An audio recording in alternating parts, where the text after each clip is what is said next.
दोस्तों नमस्कार। मैं हूं राजेंद्र कात्यायन और हमारा इस विशेष कार्यक्रम में आपका स्वागत है।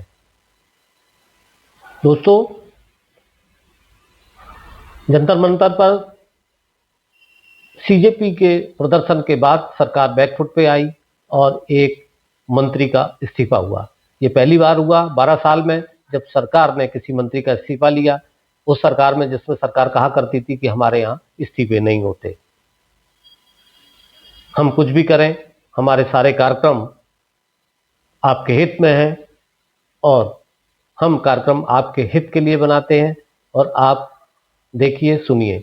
जहाँ विपक्ष का कोई खास अहम नहीं, खास मतलब नहीं, लेकिन सीजेपी के प्रदर्शन के बाद विपक्ष को भी पहली बार लगा कि हमारी बात को भी सुना जा सकता है। जहाँ सड़कों पर छात्र थे, वहीं संसद के अंदर विपक्ष मजबूती के साथ खड़ा था। और उसके बाद से राहुल गांधी, विपक्ष के नेता जो कि एलओपी हैं, लोकसभा में विपक्ष के नेता हैं, वो फॉर्म में आए और उन्होंने छात्रों से मिलना जुलना शुरू किया, कनेक्ट करना शुरू किया। उन्होंने एक कार्यक्रम बनाया, छात्रों की गूंज,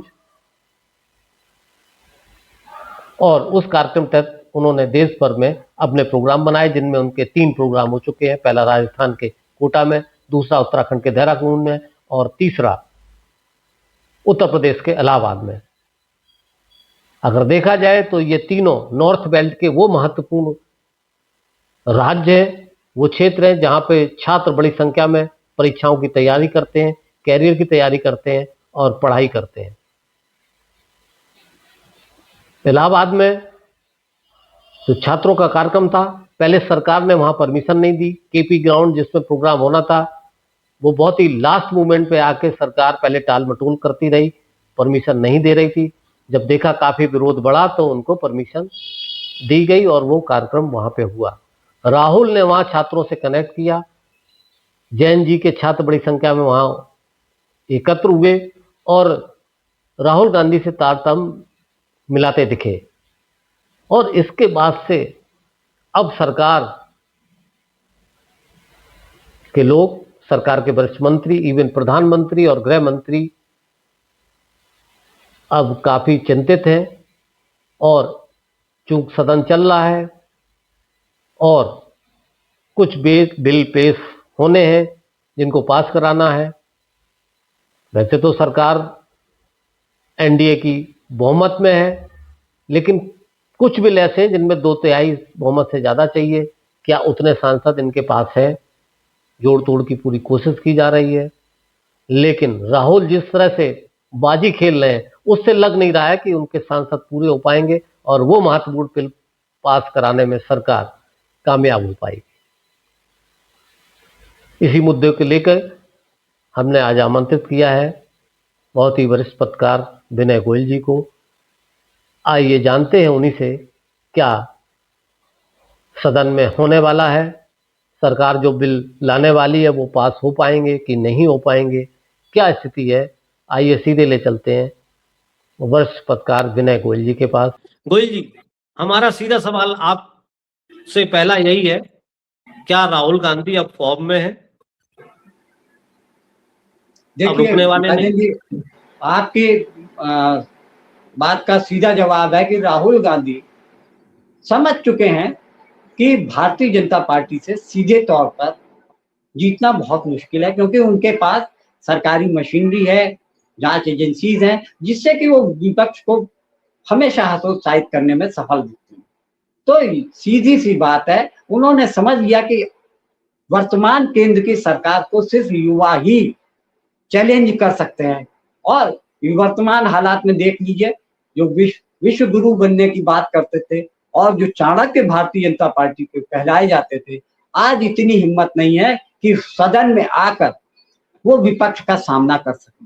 तो ये परिवर्तन देखने को मिला है पिछले 5-6 साल में कि राहुल गांधी वास्तव में सरकार को घेरने में या सीधे सीधे उनका हमला प्रधानमंत्री मोदी और शाह पे होता है। तो ये बात सही है जी, राहुल गांधी बहुत एक्टिव है। जी, मेरा दूसरा सवाल यही है आपसे, क्या सरकार डरी हुई है? सदन में नहीं आ रहे गृह मंत्री, प्रधानमंत्री राहुल गांधी से, ये जैन जी आंदोलन के बाद से क्या वास्तव में डरे हुए हैं? आपको देखिए, क्या लगता है? बिल्कुल बिल्कुल सही कह रहे हैं कि कहते हैं ना, जब बुरा वक्त आता है तो ऊंट पे बैठे जी पे व्यक्ति को भी कुत्ता काट लेता है। ठीक वैसे ही हो रहा है। पिछले आप 2-3 साल का, जब से तीसरी बार सरकार बनी है, ऐसे ऐसे मुद्दे सामने आ रहे हैं जिसको लेकर भारतीय जनता पार्टी और सरकार लगातार फंसती चली जा रही है। चाहे वो राम मंदिर का मुद्दा हो, छात्रों का मुद्दा हो, या आर्थिक व्यवस्था की बात हो, वैक्सीन फाइल की बात हो, कोई भी मंत्रालय ऐसा नहीं है जिसमें कोई कार्य कुशलता से किया जा रहा हो, रेलवे डिपार्टमेंट। तो इस तरीके से देखा जा रहा है कि कोई भी मंत्रालय स्वतंत्र नहीं है, वो हमेशा पीएमओ से गवर्न होता है। तो आप ये समझ लीजिए कि कोई भी विभाग की विफलता के पीछे मंत्री का हाथ नहीं है, सीधे सीधे पीएमओ, यानी ये यूं कहा जाए कि प्रधानमंत्री मोदी के इजाजत के बिना पत्ता भी नहीं हिलता। जी जी, मेरा आखिरी सवाल गोयल जी, अभी सदन का आखिरी समय चल रहा है और बिल पेश होने हैं, तो सरकार, आप जैसा कि आप बता रहे हैं, सरकार डरी हुई है क्योंकि वो पूरे जोड़ तोड़ कर रहे हैं। अमित शाह को लगाया गया है कि वो सबसे बात करें, सांसदों से बात करें, किसी तरह से उनके बिल पास हों। तो आपको क्या लगता है जो बिल लाने वाले हैं वो बिल अटकेंगे या पास होंगे? देखिए, जो वर्तमान हालात दिख रहे हैं, इसी चक्कर में उन्होंने टीएमसी को तोड़ा, शिवसेना यूबीटी के 6 सांसदों को तोड़ा, और अगले निशाने पर शरद पवार की पार्टी के जो 8 सांसद हैं उनको तोड़ने की प्लान चल रही है। लेकिन शरद पवार भी बहुत ही घाघ नेता है, वो प्लानिंग कर रहे हैं कि वो ये तोड़े उससे पहले हम मोदी जी से मिल लें। ये पहली बार नहीं होगा, एनडीए के साथ में शरद पवार कई बार सरकार में हिस्सा बन चुके हैं। तो बाकी इनकी बात चल रही है डीएमके से, और डीएमके से अभी 50-50 की बात चल रही है। तो कुल मिलाकर इनके पास 350 सांसदों का आंकड़ा है, जैसा कि चर्चा में चल रहा है। वो 12 सदस्य कौन होंगे जिनको तोड़कर 2/3 कर पाएंगे, जो कि बहुत ही, ये मान सकते हैं कि भारतीय जनता पार्टी इसके लिए कुछ भी करने को तैयार है, चाहे विपक्षी दलों के सांसदों को सस्पेंड कर दे। 2023 में आप देख ही चुके हैं कि 146 सांसदों को सस्पेंड करके इन्होंने 2-3 बिल पास करा लिए थे। जो डिलिमिटेशन का बिल है और जो इनका एफसीआरए का बिल है, उसको लाने के लिए किसी भी हद तक जा सकते हैं। कुछ भी असंभव नहीं है भारतीय जनता पार्टी के लिए, भले ही नैतिकता के मामले में ये सबसे गर्त में दिखे।